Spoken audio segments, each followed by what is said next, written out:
Good morning everyone. Study with Preksha 5483 में आपका स्वागत है।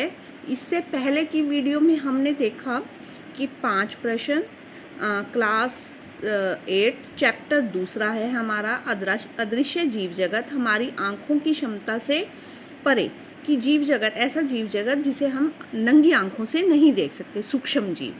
ठीक है, यह जांचने के लिए हमें एक प्रयोग करना है। क्वेश्चन नंबर 6 से इस वीडियो में है। यह जांचने के लिए एक प्रयोग अभिकल्पित कीजिए कि सूक्ष्म जीवों को अपनी वृद्धि के लिए इष्टतम तापमान, वायु और नमी की आवश्यकता होती है। यह जांचने के लिए देखिए इसका आंसर ये है। हमने 4 कांच के कटोरे लिए। कितने कटोरे लिए? 4। हमने 4 कांच के कटोरे लिए। ठीक है, पहले कटोरे में हमने नम ब्रेड रखी, उसे हल्की सी नमी दे दी, उसके ऊपर पानी छिड़क दिया और उसे खुला रखा। सबसे ज़्यादा फफूंद उसमें होगी। ठीक है, फिर हमने एक दूसरे कटोरे में सूखी ब्रेड रखी लेकिन वो सूखी थी और उसका ढक्कन बंद कर दिया। वहाँ पे नमी नहीं है, वायु नहीं है, उसमें सूक्ष्म जीवों की कम वृद्धि होगी। उसके बाद हमने नम ब्रेड रखी और वो फ्रिज में रख दी। जैसे हम मार्केट से ब्रेड लाते हैं, वहाँ पे ठंडा तापमान है फ्रिज में, उसमें न्यूनतम कम वृद्धि होगी और न्यूनतम होगी वो सबसे कम। नम ब्रेड है और धूप में रखी है, अत्यधिक तापमान में कम वृद्धि होगी। इसमें भी कम वृद्धि होगी, इसमें कम, लेकिन जो फ्रिज में रखी है उसमें न्यूनतम वृद्धि होगी क्योंकि वहाँ पे ठंडा तापमान है। तो सबसे ज़्यादा वृद्धि कहाँ पे हुई? जब हमने नम ब्रेड को खुले में रखा। ठीक है, उसमें सबसे ज़्यादा फफूंद लगी। क्यों लगी? क्योंकि उसे चारों की चारों कंडीशनें मिली। क में उचित तापमान था, गर्मी थी वहाँ पे, वायु था और नमी थी, इसीलिए वहाँ पे फफूंद की सबसे ज़्यादा वृद्धि हुई।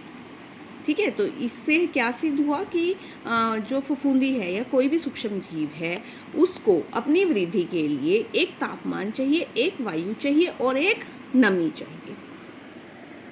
7th क्वेश्चन, ब्रेड के 2 स्लाइस लेने हैं। ब्रेड के 2 स्लाइस लीजिए। एक स्लाइस को सिंक के पास एक प्लेट में रखिए। देखिए, स्लाइस को सिंक के पास, जो आपके किचन का सिंक है उसके पास एक प्लेट में रख दीजिए, मतलब उस पर पानी के छींटे डलते रहेंगे।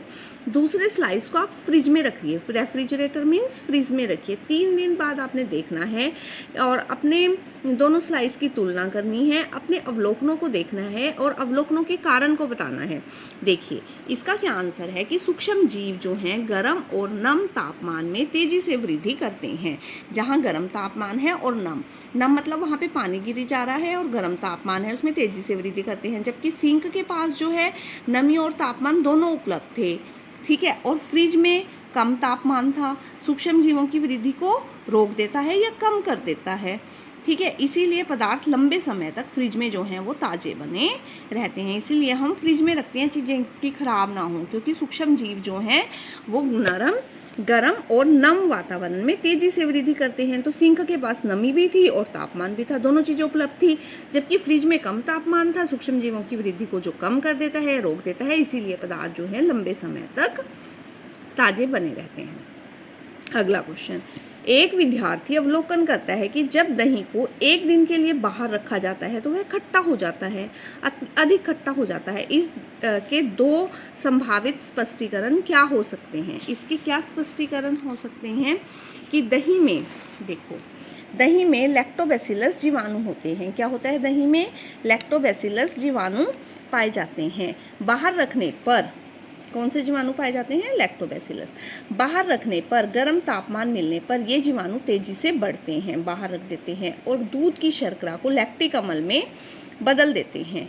जितना समय दही बाहर रहेगा, लैक्टिक अम्ल उतना ही ज़्यादा बनेगा और दही उतनी ही ज़्यादा खट्टी हो जाएगी।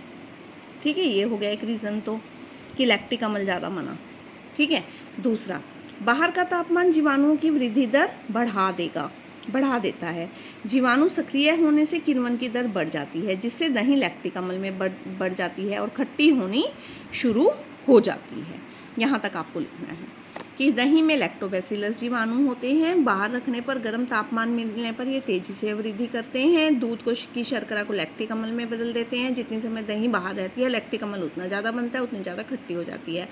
बाहर का तापमान जीवाणुओं की वृद्धि दर को बढ़ा देता है। जीवाणु सक्रिय होने से किण्वन की दर बढ़ जाती है, जिससे दही में लैक्टिक अम्ल की मात्रा बढ़ जाती है और वह खट्टी हो जाती है। ये यहाँ तक आप लिखेंगे।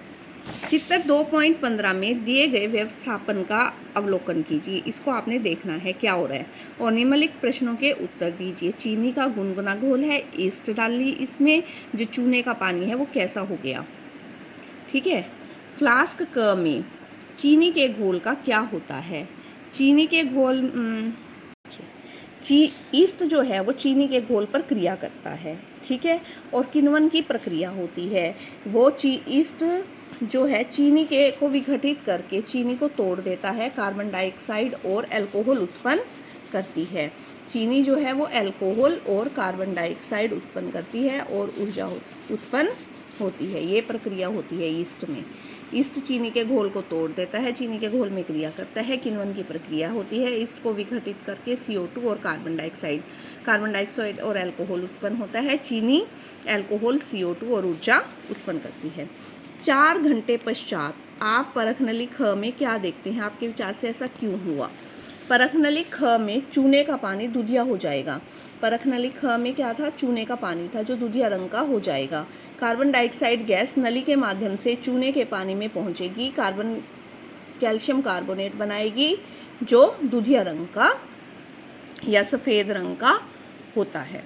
परखनली ख में जो पानी है वो दूधिया हो जाएगा। CO2 गैस नली के माध्यम से, इस नली के माध्यम से इसमें CO2 गैस बनी वो यहाँ पहुँचेगी और चूने का पानी है जो उसको दूधिया रंग का कर देगी, जो कैल्शियम कार्बोनेट के बनने से होता है, सफ़ेद रंग का या दूधिया रंग का। यदि फ्लास्क क में ईस्ट ना डाला जाए तो क्या होगा। अब अकेला चीनी का घोल है, अकेले चीनी के घोल में किण्वन प्रक्रिया नहीं होगी। ठीक है। जो और कार्बन डाइऑक्साइड उत्पन्न नहीं होगी, अतः चूने के पानी में के रंग में कोई परिवर्तन नहीं होगा। ये इसका है। यदि फ्लास्क में ईस्ट ना डाली जाए तो क्या होगा। चीनी के घोल में किण्वन प्रक्रिया नहीं होगी, कार्बन डाइऑक्साइड उत्पन्न नहीं होगी और चूने के रंग में कोई परिवर्तन नहीं आएगा। अगर आपको वीडियो पसंद आए आप चैनल को सब्सक्राइब कीजिए please. Like, share and subscribe. Thank you for watching.